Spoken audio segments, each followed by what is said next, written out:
une voie plus sensée. À 40 ans, Via Rail se transforme pour amener les Canadiens vers un avenir plus durable. Très heureux de vous retrouver pour la première de la saison de JE.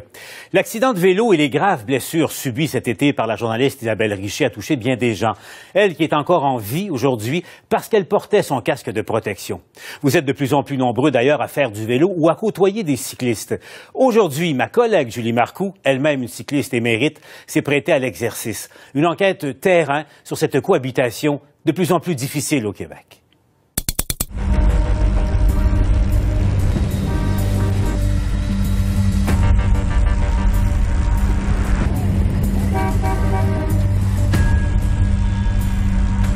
Les cyclistes, les maudits cyclistes. Ils sont nombreux, ils sont partout, ils dérangent. Des fois, ils pensent un petit peu que la route nous appartient, alors ça devient un petit peu dangereux. Comment vous trouvez ça, la cohabitation cycliste-automobiliste en tant que chauffeur d'autobus? Terrible, parce que personne ne suit les règles.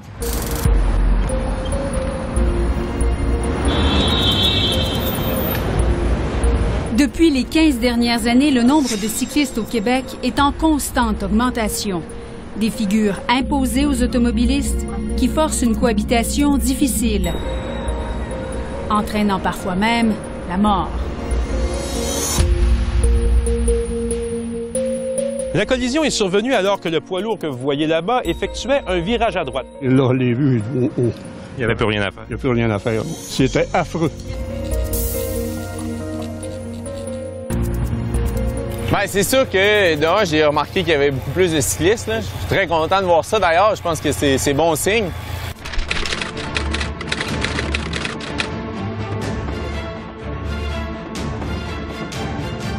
Quand tu es en auto, tu as un peu la vie des cyclistes entre les mains. Là. Un faux mouvement, mais ça peut faucher quelqu'un, même le tuer. Là. Ils comprennent pas vraiment là, le danger qu'il y a.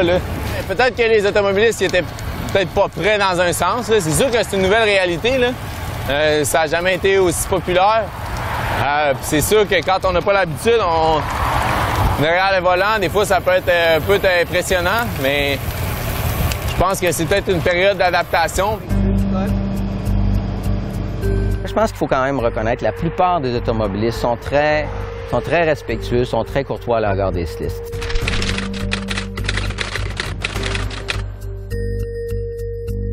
C'est un faible pourcentage d'automobilistes qui se montrent désagréables puis qui se montrent impatients. Un faible pourcentage qui fait peur toutefois, parce qu'à vélo, c'est toujours le plus petit qui écope et le plus gros qui gagne. Toujours.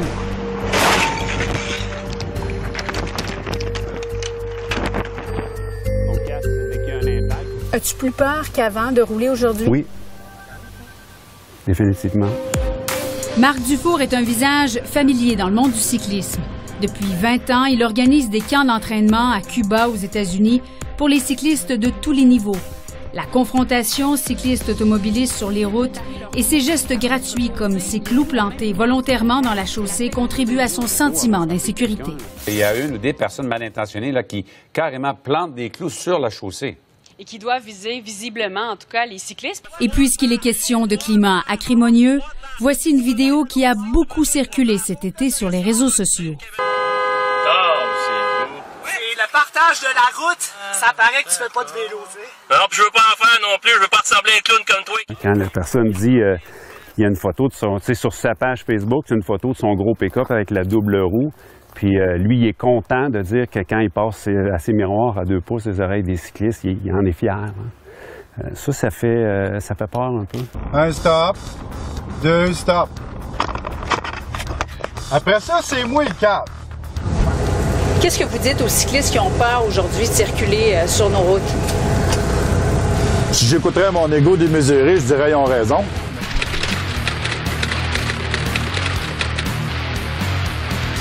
Si j'écoute d'un autre côté, non. Ils devraient avoir confiance parce que c'est sûr qu'il y en a qui vont parler beaucoup, les camionneurs, mais il n'y a aucun camionneur qui va se lever le matin et qui va dire « Moi, mon plaisir, c'est d'aller écraser un cycliste, c'est pas vrai. » C'est des drames humains, puis Au contraire, les camionneurs, c'est une façon de dire hey, arrêtez de jouer avec vos vies, là, parce que moi, je peux pas la garantir, la vôtre, tu sais. Si les camionneurs ne peuvent garantir la vie des cyclistes, ils peuvent néanmoins diminuer les risques d'accidents. Dans les prochaines secondes, deux poids lourds vont se croiser en refusant de ralentir et de nous laisser l'espace suffisant, advenant une chute. Il nous restait un peu d'espace, puis ça suffit. Là. Mais ça c'était proche. Là. Par exemple, si j'étais tombé à ce moment précis ou si j'avais dévié légèrement de ma trajectoire, les chances de m'en sortir vivante sont extrêmement faibles. Ils réalisent pas que on a besoin de juste un petit peu d'espace au cas où qu'il arrive quelque chose, puis pour être sûr que ça soit sécuritaire pour tout le monde. Là. Des pistes cyclables. Je pense que c'est ça qui a dérangé le plus. Moi, là, je vais vous dire qu'on a investi des millions pour bâtir des pistes cyclables, qui est fort probable au début n'était pas adapté, mais on a quand même fait l'effort. On peut pas dire que le Québec est en arrière. Ils ont fait des efforts monumentaux depuis des années. Et du jour au lendemain, les cyclistes, surtout de performance, sont venus sur les voies publiques. Moi, je trouve que c'est là que ça a parti le bordel. Oui, mais ça, c'est parce qu'ils n'ont jamais fait de vélo de leur vie. Les pistes cyclables, c'est fait pour de l'initiation, pour des gens qui sont plus âgés en vélo hybride ou quand tu es avec des enfants. Mais je veux dire, tout le monde qui a déjà fait du vélo, il sait très bien que rouler à 30 sur une piste cyclable, ça se fait pas. Puis c'est même t'es plus dangereux qu'autre chose.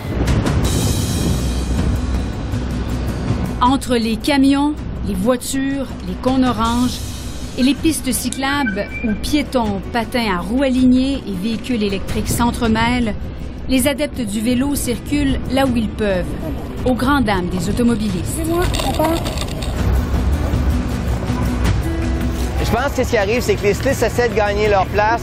Il y a tellement de médisance à leur endroit, mais en même temps, c'est quand tu as des cyclistes qui respectent pas le code de la sécurité, qui font jamais leurs arrêts obligatoires, passent les lumières rouges. Je pense qu'ils suivent pas les règlements.